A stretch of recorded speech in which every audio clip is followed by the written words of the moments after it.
On l'appelle le crime du 21e siècle, le marché du faux, la contrefaçon qui se moque de toutes les frontières, y compris des nôtres. Tant que ça se limite aux produits de luxe, personne n'est en danger. Mais lorsque des produits visant à assurer notre sécurité sont contrefaits, c'est une toute autre histoire. On est en milieu hospitalier, c'est toujours préoccupant entre nous. Enquête sur une forme de contrefaçon méconnue qui a touché le cœur de nos hôpitaux.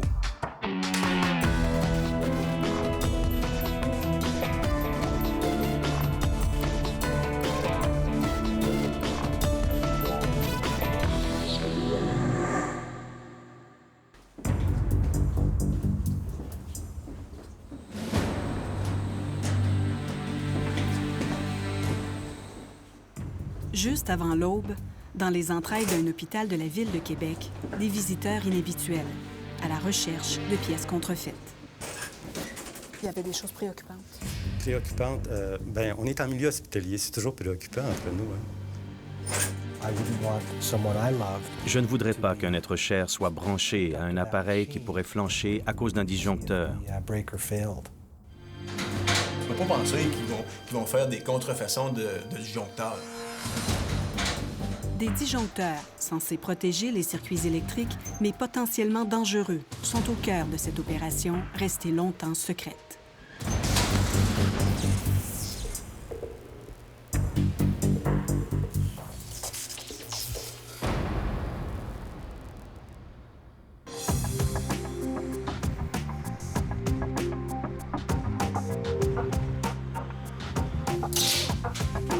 This pile here was from a storage unit out in Scarborough. Début décembre, la police de Toronto réussit une importante saisie. De faux vêtements et accessoires de luxe pour la plupart. Une forme de contrefaçon bien connue, mais dans le lot, des produits plus sophistiqués. These are fake iPods as well. So there's no limit to what can be counterfeited.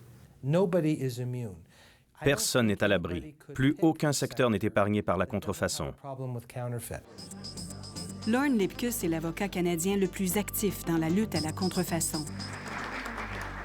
Il mobilise policiers, douaniers et entreprises contre cette industrie souterraine évaluée à des milliards de dollars. L'industrie de la contrefaçon augmente plus rapidement que les ressources pour la combattre. Du dentifrice contenant du glycol a été retiré du marché canadien dans les derniers mois. Car la contrefaçon touche désormais des produits dangereux pour la santé et la sécurité.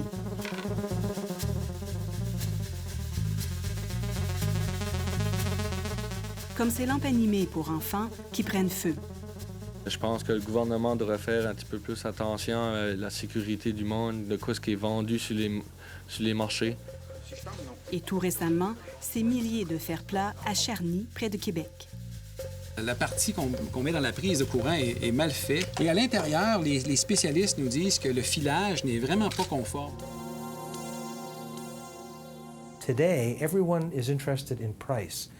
Tout le monde aujourd'hui veut en avoir pour son argent, dans tous les domaines.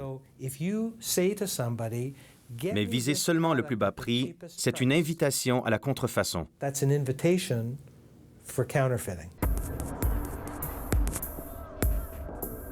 La majorité de ces produits vient d'Asie. Mais ce qu'on a découvert accidentellement au sous-sol de l'hôpital de l'Enfant Jésus en 2002 illustre un autre type de contrefaçon, celle Made in Canada. Une découverte qui a fait frémir toute l'industrie électrique canadienne. Nous avons découvert un disjoncteur à l'étiquette contrefaite. Et il a fallu des mois pour le retirer, parce que cela exigeait de fermer cette unité au complet. On parle ici d'un disjoncteur de type industriel qui peut valoir de 500 à quelques milliers de dollars. En cas de surchauffe, il protège les circuits électriques. Celui découvert à l'Enfant Jésus avait été altéré. L'enquête a déterminé que le mécanisme intérieur avait été trafiqué, qu'il ne se serait pas déclenché au bon moment.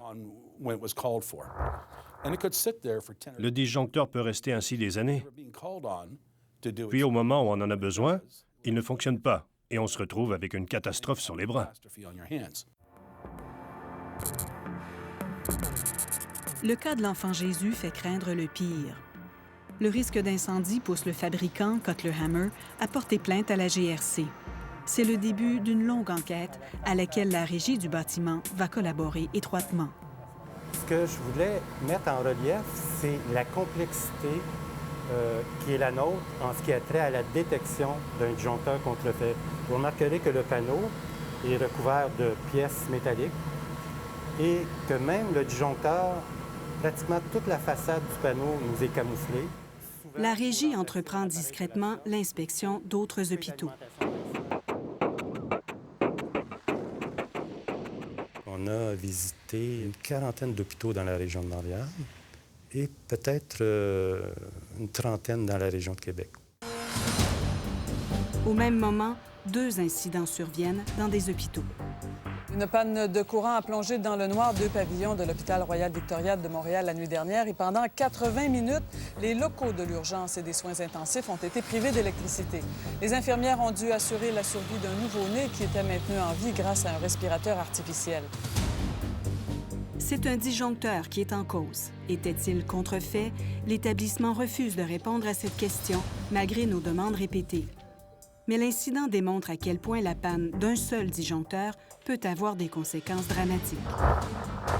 Il y a quand même beaucoup de filage en cause dans ce fameux panneau électrique où l'incendie a pris naissance hier soir. 1 mois plus tard, un début d'incendie à l'hôpital Maisonneuve-Rosemont force le transfert d'un patient en pleine chirurgie. C'est encore un disjoncteur dans un panneau électrique qui est en cause. Le panneau en question a été récupéré pour fin d'expertise. Rien dans l'expertise nous a permis de déterminer s'il s'agissait de disjoncteur contrefait ou non.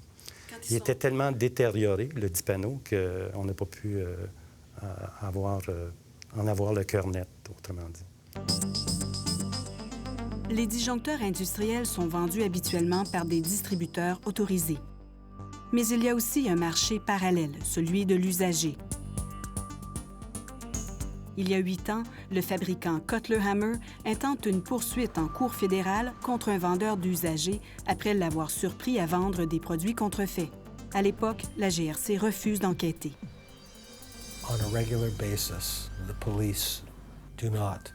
Les policiers sont les premiers à le reconnaître. Lorsqu'un fabricant porte plainte pour contrefaçon, souvent, ils ne peuvent pas y donner suite, faute de ressources.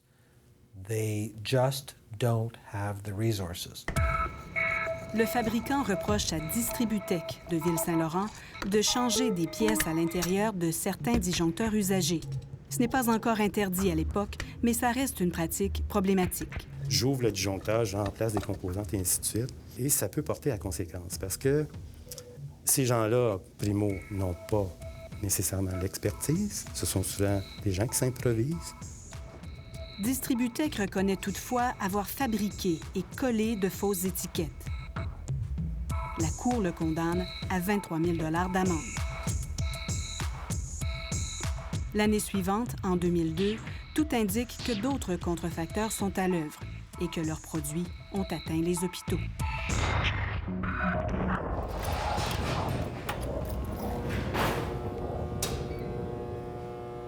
Tout ce qu'on sait, c'est un inspecteur qui est venu nous voir et qui nous a dit qu'il y avait des disjoncteurs falsifiés. L'hôpital La Cité de la Santé à Laval vient de réaliser des travaux de rénovation lorsque la GRC identifie 5 disjoncteurs contrefaits, dont un qui est lié au débordement de l'urgence. Ici, on a un disjoncteur de 100 ampères. Celui-là alimentait la résonance magnétique et puis celui-là, il alimente le débordement. Est-ce que dans vos devis, il était spécifié que ces disjoncteurs devaient être neufs? Oui. C'est clairement indiqué dans nos devis, mais il était tellement bien reconditionné qu'on ne pouvait pas, même si on avait les 2 pièces une à côté de l'autre, ça prend vraiment un expert pour venir à bout de déterminer que les cils avaient été brisés et qu'ils avaient été ouverts. 3 autres hôpitaux de la région montréalaise sont victimes. Un disjoncteur est repéré à l'hôpital Pierre-Boucher, à Longueuil. On en trouve 4 autres au pavillon Saint-Luc du CHUM, puis encore 3 à l'hôpital du Sacré-Cœur. Et l'enquête révèle que plusieurs marques sont touchées.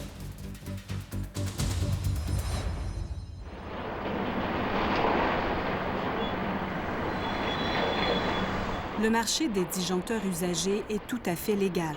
Ils s'approvisionnent dans les chantiers de démolition, comme celui de l'usine GM de Boisbriand, où on en a récupéré des milliers. Mais d'autres sources sont plus douteuses.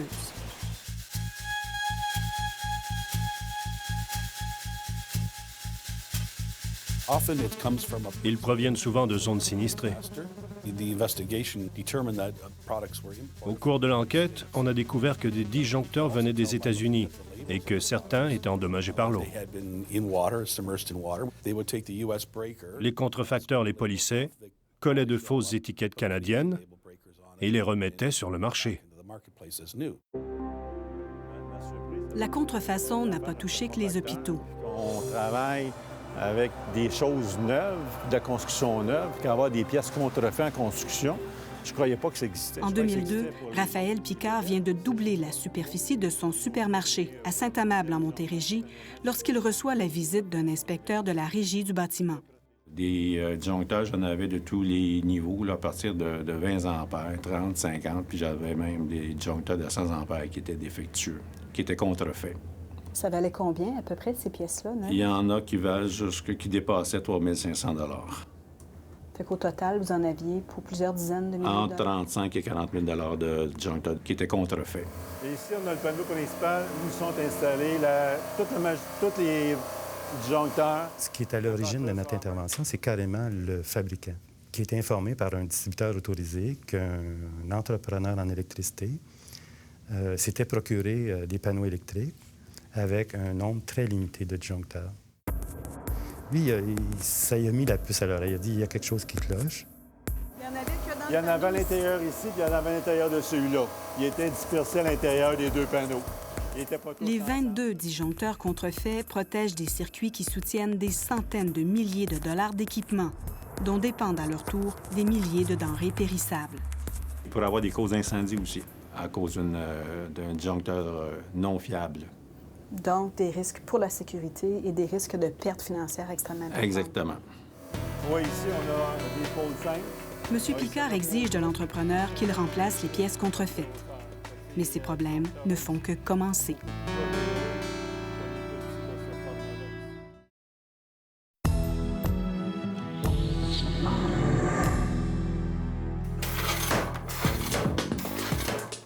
Nous sommes dans un des laboratoires de l'Association canadienne de normalisation.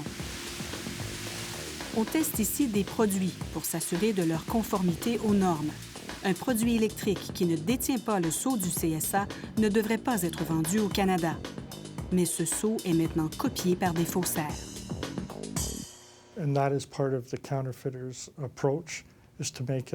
Les contrefacteurs s'attardent à l'aspect extérieur du produit pour qu'il paraisse authentique. Et notre marque est un gage de qualité. On a trouvé de faux logos du CSA sur les disjoncteurs contrefaits saisis par la GRC. On recherche le logo du CSA comme un signe de qualité, mais même cela n'est plus garanti. Plus rien n'est à l'épreuve des faussaires. Mais la présence du sceau du CSA assure que nous veillons sur la situation, que le fabricant y veille aussi. Le fabricant Cutler-Hammer, dont la plainte est à l'origine de l'enquête policière, a préféré ne pas nous accorder d'entrevue. C'est finalement au compte-gouttes que la Régie du bâtiment nous a révélé l'ampleur de la situation. Vous en avez retiré combien? On en a fait retirer au total une 60aine. 2 disjoncteurs contrefaits ont été identifiés à l'hôpital de Rimouski. Un à Beauceville. À Québec, un à l'hôpital Jeffrey Hale, 2 à l'hôpital Laval. L'hôpital Saint-Sacrement en possédait 6, l'Hôtel-Dieu de Québec, 4.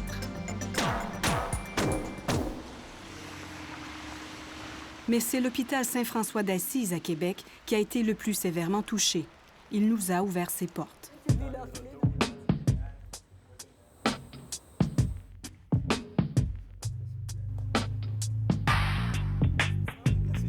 C'était pas évident de savoir ce qui était bon ou pas bon. Ça a dû être une surprise pour vous, donc, d'apprendre tout ça? Effectivement, puis c'est sûr que si je peux faire l'analogie, c'est toujours de la même manière. Si quelqu'un n'a pas la connaissance qu'il y a des faux billets qui sont en circulation, on peut se faire attraper. Ici, on a saisi pas moins de 10 disjoncteurs. C'est du Square Z.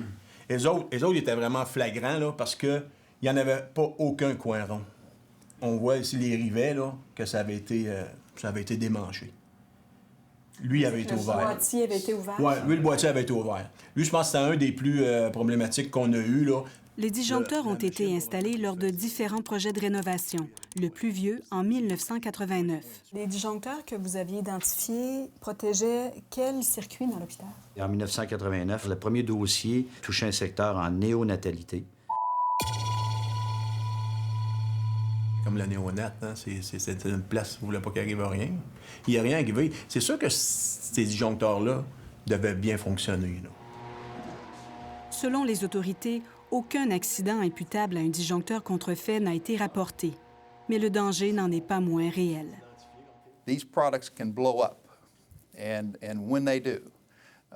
Ces disjoncteurs peuvent exploser, et la force de l'explosion peut entraîner des blessures, parfois mortelles, en plus de causer d'importants dégâts matériels. Et même un incendie. Absolument. Schneider Electric est un autre grand fabricant mondial. Ses marques Square D et Federal Pioneer ont été contrefaites et saisies dans les hôpitaux. Je suis sûr qu'il y a eu des accidents, mais souvent, l'équipement était trop lourdement endommagé. Ces images montrent la force générée par l'explosion d'un disjoncteur contrefait comme ceux saisis dans les hôpitaux.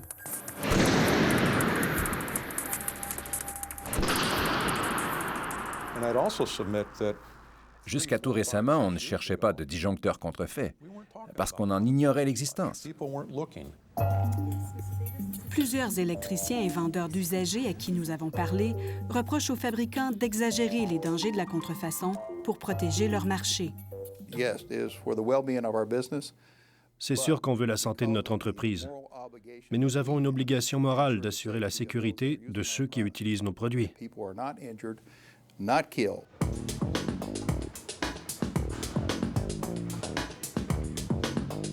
André Bisson et ses inspecteurs parcourent maintenant le Québec pour informer les entrepreneurs, ou ici des ingénieurs, des changements récents au Code de construction. Ce qui nous importe, c'est de sensibiliser, d'une part, les installateurs, ceux qui œuvrent sur le terrain. Le Code interdit désormais la remise à neuf des disjoncteurs sous boîtier moulé, conséquence directe du problème découvert dans les hôpitaux. Nous avons emmené avec nous un disjoncteur sous boîtier moulé. La Régie espère mettre un terme au problème qu'elle considère très sérieux des disjoncteurs contrefaits. Vous savez, un disjoncteur de cette nature, ça n'arrive pas dans ce qu'on appelle communément un baggies ou un ziploc. Le fabricant d'origine, il va se faire un devoir de le livrer dans une belle boîte cartonnée avec toute son indication. Hein, il est fier de son produit, là. Dans son supermarché, Raphaël Picard a demandé à l'électricien de remplacer les 22 disjoncteurs contrefaits découverts dans l'agrandissement de son commerce. Lorsqu'il a ouvert sa boîte, j'ai remarqué que tous les nouveaux disjoncteurs étaient dans sa boîte, étaient dans des sacs Ziploc. Fait que j'ai dit, vous êtes rendu écologique, vous utilisez moins de carton, vous utilisez des sacs réutilisables pour vos produits. Mais je trouvais ça un peu spécial d'avoir des disjoncteurs dans des sacs Ziploc. Suite au fait que j'avais corrigé la situation, le RBQ est venu vérifier l'exactitude des travaux. Et qu'est-ce que vous avez découvert à ce moment-là? Que les nouveaux disjoncteurs étaient eux aussi contrefaits et que je retombais à la case zéro. Tout était à refaire. C'est de quelle grosseur le disjoncteur à peu près? Nous avons joint cet électricien qui pratique toujours. Il affirme n'avoir été qu'une victime, lui aussi, dans cette affaire.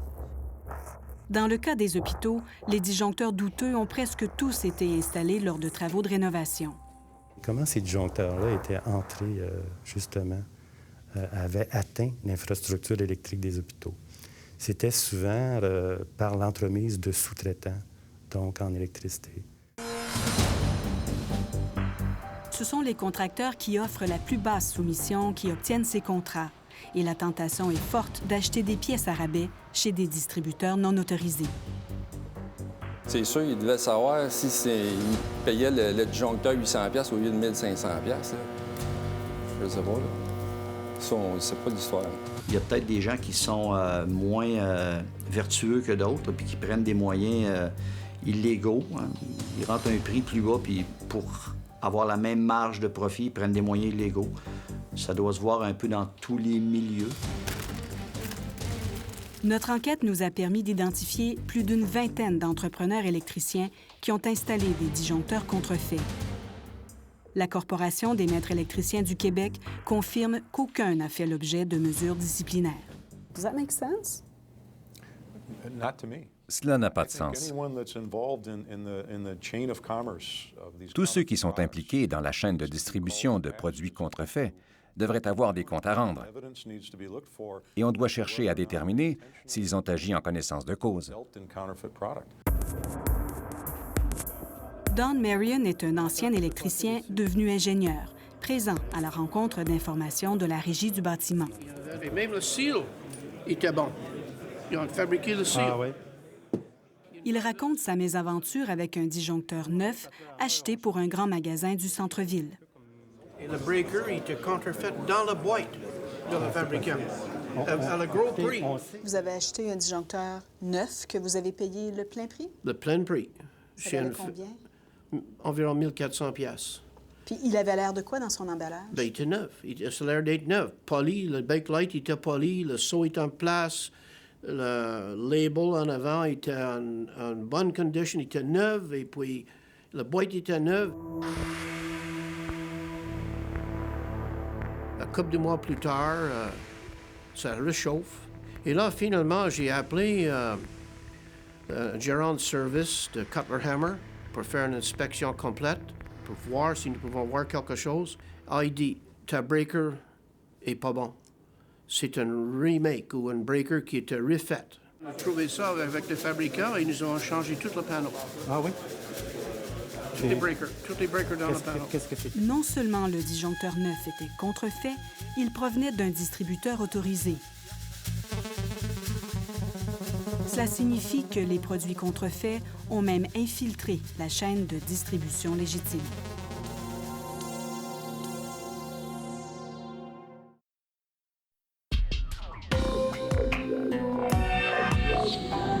Nos hôpitaux ont été fouillés pour trouver des disjoncteurs contrefaits. Mais avons-nous les moyens pour inspecter tous les lieux publics susceptibles d'en avoir? Et si nos hôpitaux n'étaient que la pointe de l'iceberg?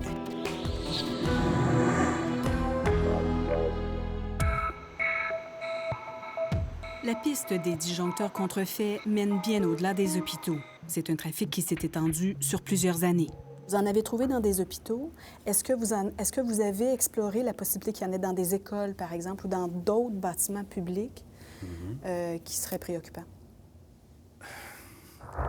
Nous n'avons pas actuellement les effectifs qui nous permettraient de mettre en place des opérations de grande envergure pour contrer le phénomène. Oui, pour un breaker, s'il vous plaît. Nous avons demandé l'aide d'un électricien pour inspecter quelques endroits publics. Pour ne pas nuire à ses clients, nous allons taire son identité et les lieux visités. Les édifices se comptent par milliers au Québec. Et les édifices au sein desquels on peut trouver ce genre d'équipement-là tout autant. Il n'est pas facile, même pour quelqu'un d'expérience, de démêler le vrai du faux. On dirait que ça a été gratté. Regardez tout le tour, là. On dirait vraiment que ça a été gratté, comme si ça avait été ouvert. Ce disjoncteur suspect se trouve dans un aréna. Notre électricien reprend la route pour poursuivre son enquête. Celle de la GRC, elle, s'est terminée en 2005 avec une perquisition dans un commerce de Ville-la-Salle. Métropolitain Électrique est accusé de contrefaçon et condamné à 70 000 $ d'amende. Au moment même où s'effectuait la perquisition, le fax de la dite entreprise, il y avait une entreprise de la Beauce, si je me souviens bien, qui venait de confirmer au distributeur de Montréal à l'effet qu'il avait trouvé tel produit. Donc, on peut présumer que ces gens-là, oui, fonctionnent dans une certaine mesure en réseau. L'entreprise J.M. Pomerleau, à Saint-Martin-de-Beauce, fait aussi l'objet d'une perquisition et plaide coupable à son tour.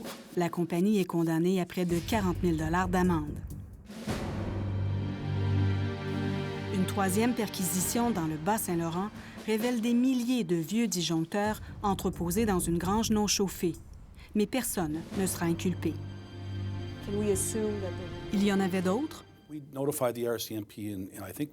Nous avons dit à la GRC en avoir identifié une dizaine au Québec. Mais cela dépasse les frontières du Québec. Il y en a en Ontario, en Alberta, en Colombie-Britannique.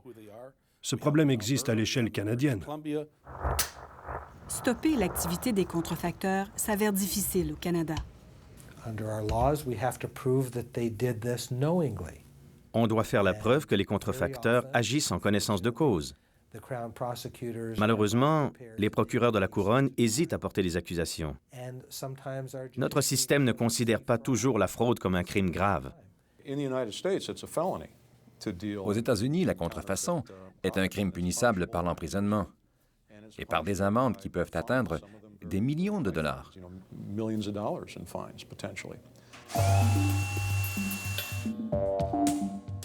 Nouvel arrêt de notre électricien. Au premier coup d'œil, l'équipement a l'air neuf, mais un examen plus minutieux soulève des doutes. C'est pas la même série, il ne perd pas la même âge de série de breakers. L'aspect général de chacun des breakers, on s'apercevait qu'ils n'étaient pas tous de la même couleur. Il y a un plastique blanc, puis il y avait du plastique blanc-jaune. On ferme ça, on va commencer à délester. Cet endroit, à vocation culturelle, a été rénové en 2003. Selon nos informations, les devis prévoyaient du matériel neuf, alors que les disjoncteurs sont clairement identifiés comme étant remanufacturés. La date sur le breaker, c'est 90 du mois de septembre, le 12e jour. Nous avons soumis les étiquettes à l'analyse d'un expert. Au moins 3 d'entre elles sont contrefaites, y compris le sceau du CSA.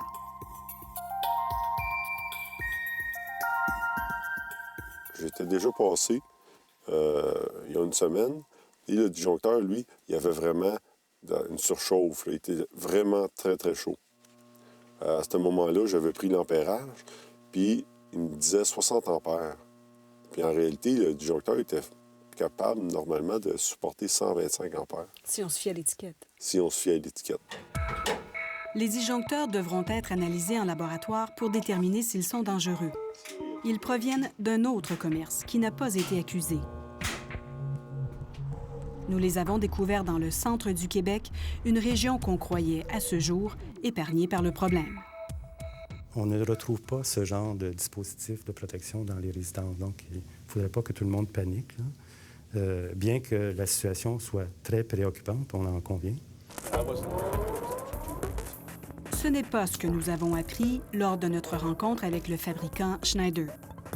La compagnie est aussi préoccupée par la contrefaçon des disjoncteurs de petit format. En Amérique du Nord, c'est vendu dans des petites boîtes comme celle-ci. Ce sont des petits disjoncteurs, le genre qui peut se retrouver dans votre maison.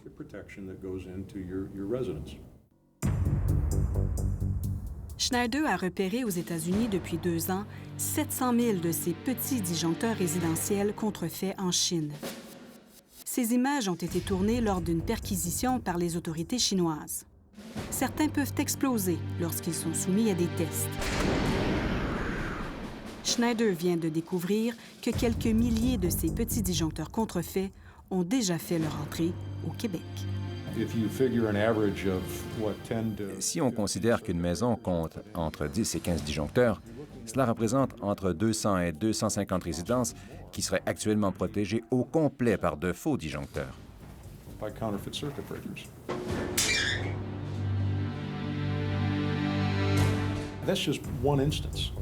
C'est le premier cas que nous détectons, mais ce n'est certainement pas le seul. C'est dans la région de Montréal? Je crois que oui.